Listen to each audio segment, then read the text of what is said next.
I have two words for you: predator drones. You will never see it coming.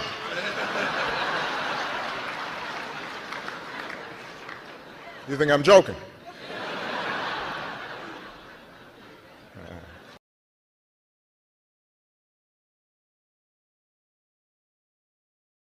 Yes, our president has a hit list of American citizens like you targeted for assassination. Now, I want you to imagine George W. Bush had a hit list of Americans targeted for assassination.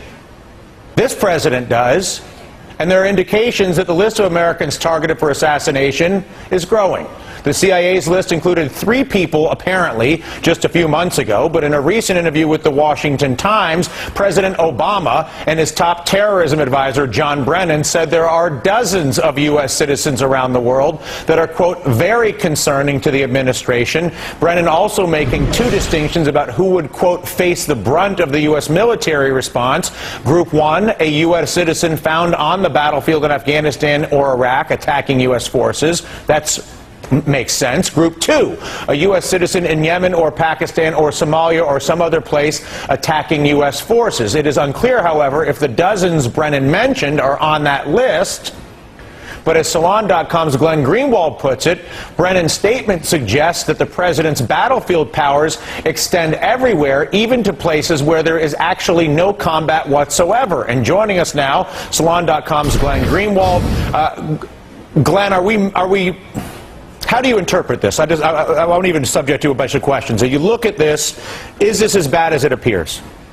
It's probably worse than it appears. I mean, look at the controversies that were created during the Bush administration when the president got caught spying on American citizens without warrants or trying to detain them without due process. Here you're talking about something far more extreme. You're talking about targeting American citizens for murder, for assassination, based merely on the allegation that they're involved in terrorism. No evidence, no charges, no trial, nothing. And it's extraordinarily dangerous, especially when you consider the fact that when allegations of terrorism by the government are subjected to judicial review, in overwhelmingly high percentages of the cases, 72%, courts find that the allegations are without merit. So who would ever justify allowing the president to target American citizens for assassination without any judicial oversight or charges or due process of any kind? Do you believe that if this was President George W. Bush, who was widely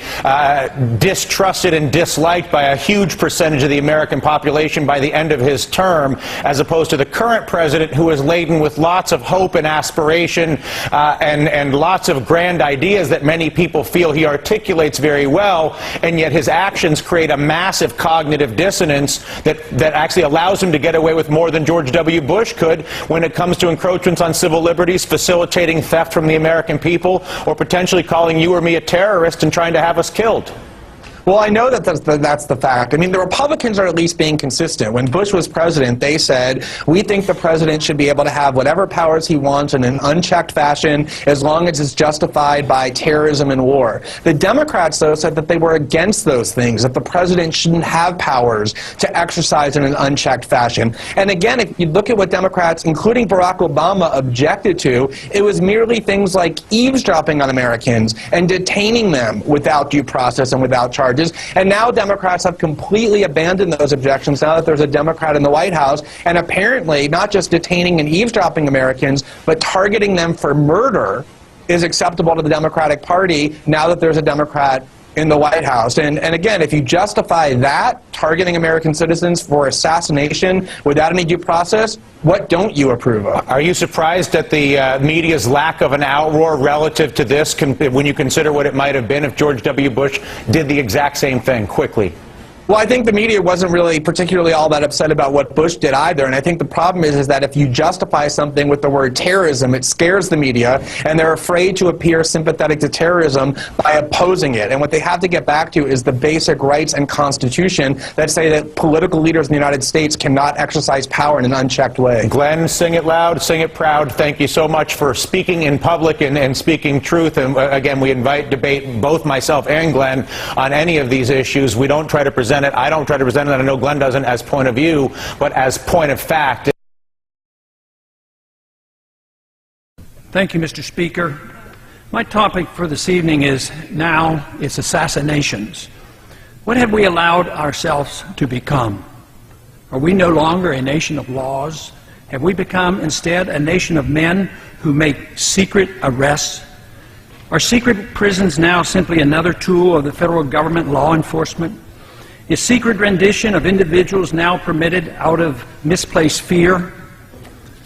Have we decided that the writ of habeas corpus is not worth defending? Is torture now an acceptable tool for making us safe?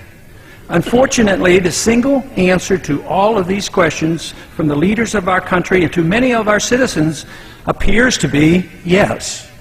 And now we are told that assassination of foreigners as well as American citizens is legitimate and necessary to provide security for our people.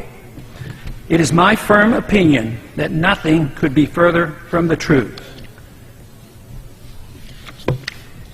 Secret arrests, secret renditions, torture, and assassinations are illegal under both domestic and international law. These activities should be anathema to the citizens of a constitutional republic. The real threat doesn't arise from our failure to torture. Rather, desensitizing our nation to the willful neglect and sacrifice of our civil liberties fought and died for over the centuries is the threat.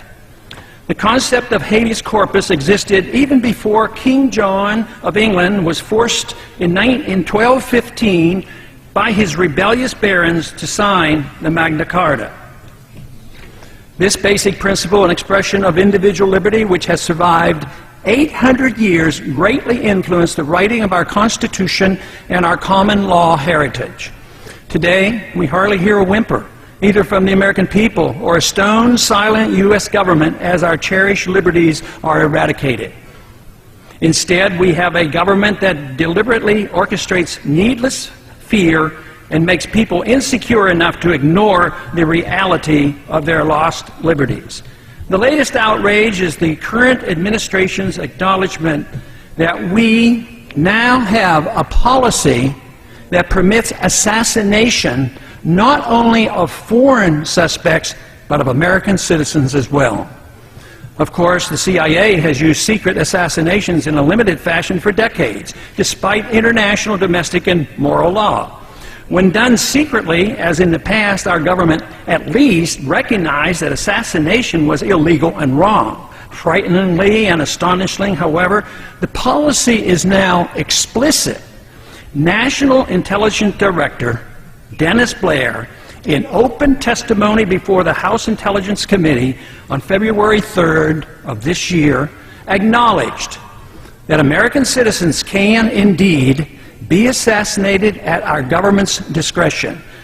The U.S. government attempted to assassinate Anwar al-Awlaki in Yemen without even charging him with a crime.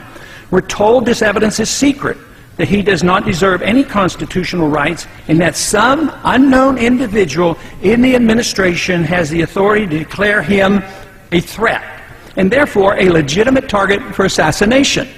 Yes, I know he is probably a very bad person. Yes, I know that only a few Americans are on the assassination hit list. Yes, I know that artificially generated fear makes a large number of Americans inclined to applaud this effort, which supposedly will make us safe.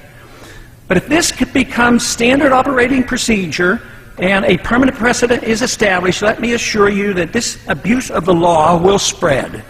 It's time for Congress and the American people to wake up to the realities of the dangers we face.